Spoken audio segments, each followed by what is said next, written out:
tout le monde, on se retrouve aujourd'hui pour une nouvelle recette de mon pays nommée du bouillon de poulet au coco accompagné de semoule.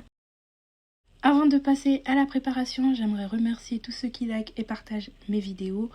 Et surtout, j'aimerais bien apprendre à ceux qui ne connaissent pas le coco. En français, ça s'appelle du niétoum et ça se cuisine très souvent dans mon pays qui est le Congo, précisément à Brazzaville. Il peut aussi être appelé sous autres noms dans d'autres pays d'Afrique de l'Ouest, par exemple hérou, ocoque, fumbois et j'en passe. Je rajouterai aussi qu'il y a du gombo dans ma recette. En français, ça s'appelle du okra. C'est un légume super gluant. Franchement, n'hésitez pas à refaire la recette. Vous pouvez trouver tous ces ingrédients dans des magasins africains. D'abord, je commence à découper mon poulet entier en morceaux.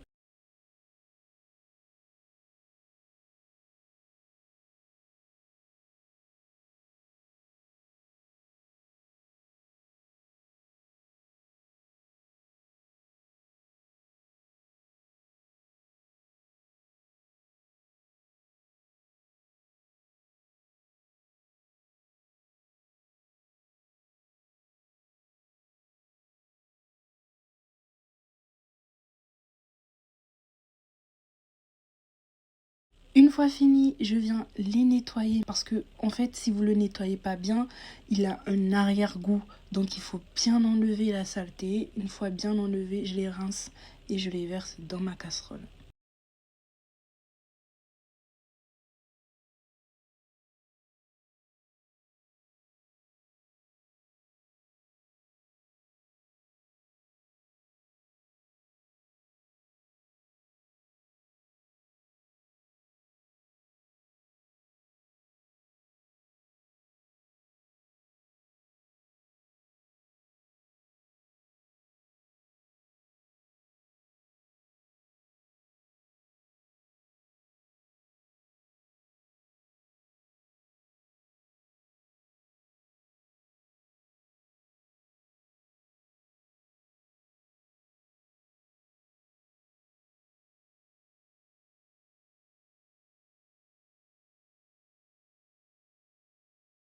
Une fois bien nettoyé, je pose ma casserole sur la plaque à feu doux et j'assaisonne mon poulet. J'assaisonne mon poulet de végéta, c'est un mélange d'assaisonnement, je l'écris toujours et je le dis toujours, de poivre noir et de 2 cuillères d'huile.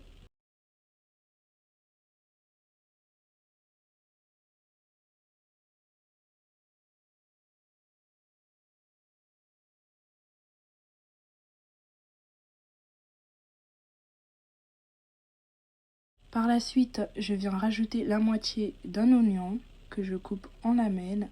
Je mélange mon poulet pour que l'assaisonnement entre bien. Si vous remarquez, il y a un fond d'eau, c'est normal. C'est l'eau que nous avons rincé le poulet. Je recouvre. Je viens vérifier s'il y a toujours mon fond d'eau pour éviter que mon poulet il crame. Je retourne mon poulet et vu que mon poulet c'est un poulet doux, je pense qu'il va pas tarder à être cuit. En attendant que mon poulet puisse cuire, je viens nettoyer et découper mes gambos.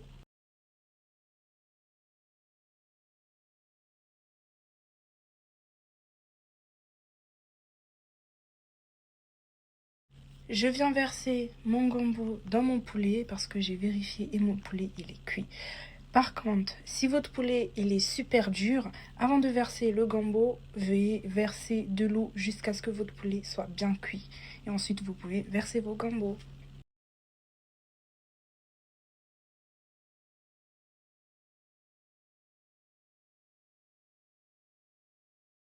Je viens par la suite rajouter une tasse d'eau. Vu que c'est un bouillon, je veux vraiment qu'il y ait de la soupe. J'éparpille un peu mes gambos sur tous mes morceaux de poulet.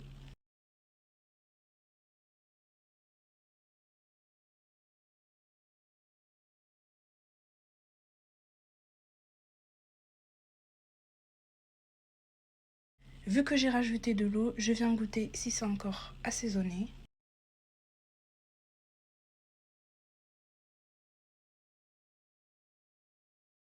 Je ne sentais plus vraiment du goût dans mon plat, du coup j'ai décidé de rajouter une cuillère de végétal. Vous en faites pas, j'ai les doses dans ma tête.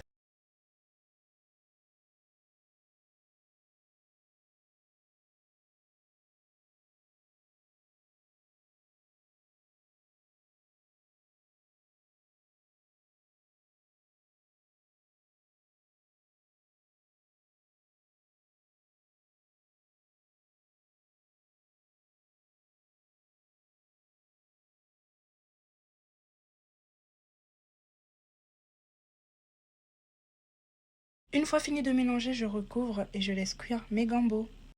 En attendant la cuisson de mes gambos, je viens verser dans une tasse d'eau chaude mon coco. Je nettoie bien mon coco. Vous allez remarquer, dans la plupart, il y a des tiges, voilà. Et souvent, il y a des grosses feuilles de coco qui ont été mal coupées. Il faut les retirer.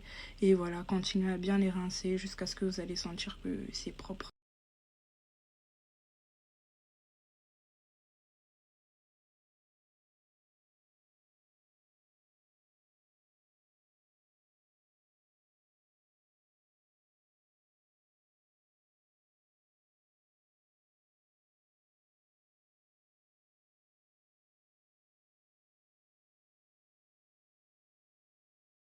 Je renverse mon coco pas utile et voilà, je rince mes mains.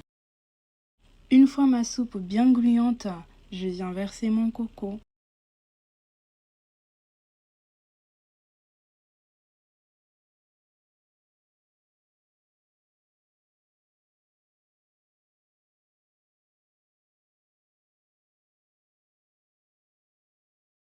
Je mélange mon coco sur ma plaque. En tout cas, j'essaye d'éparpiller toutes mes petites boules que j'ai eu à former. Je le précise parce que le coco, il ne faut pas le laisser longtemps sur le feu. Et il va falloir retirer la casserole. Là, juste le temps que je suis en train de les éparpiller, ils sont en train de cuire. Du coup, si vous le laissez longtemps au feu, il va devenir désagréable, super dur à manger.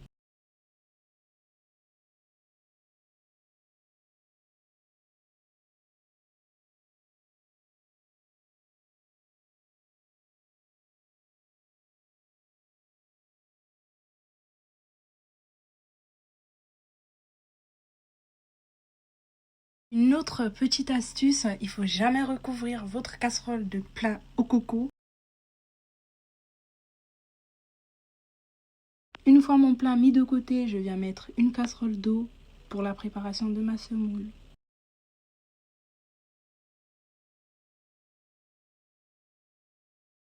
Une fois mon eau bien bouillante, je verserai ma semoule et ma fécule de maïs. Pour la préparation de ma semoule, j'aurai besoin d'une spatule en bois et d'un verre de semoule. Je verse ma semoule petit à petit tout en tournant ma spatule pour éviter les grumeaux. Il faut tout le temps tourner, tourner, tourner, n'arrêtez surtout pas parce que juste le fait d'arrêter ça boue et du coup il y a les grumeaux qui se forment. Une fois que vous sentez votre semoule bien lourde, il faut la retirer du feu et là vous pouvez passer à l'ajout de la fécule.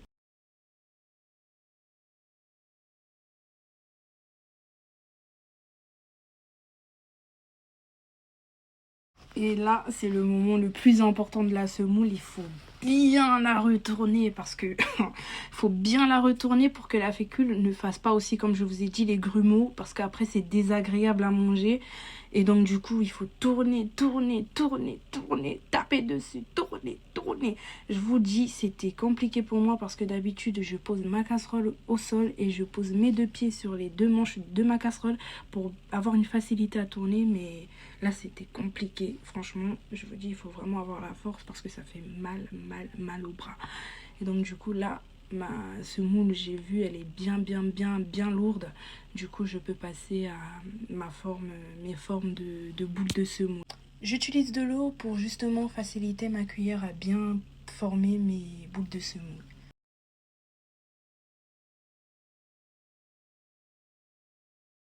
Surtout, une fois fini, mettez de l'eau dans votre casserole parce qu'après la semoule, elle colle et c'est difficile à enlever. Je sers et je vous dis bon appétit. Surtout, n'hésitez pas à me faire des retours, ça me fait énormément plaisir. Et si vous avez des astuces plus faciles pour réussir les boules de semoule, n'hésitez pas aussi, je les prends avec plaisir. Franchement, c'était hyper bon. C'est juste qu'il faut avoir l'habitude pour voir qu'elle n'est pas longue à faire. C'est aussi délicieux avec du piment et une baguette bien chaude. Enfin, n'oubliez pas de vous abonner et d'activer la cloche de notification. Bisous!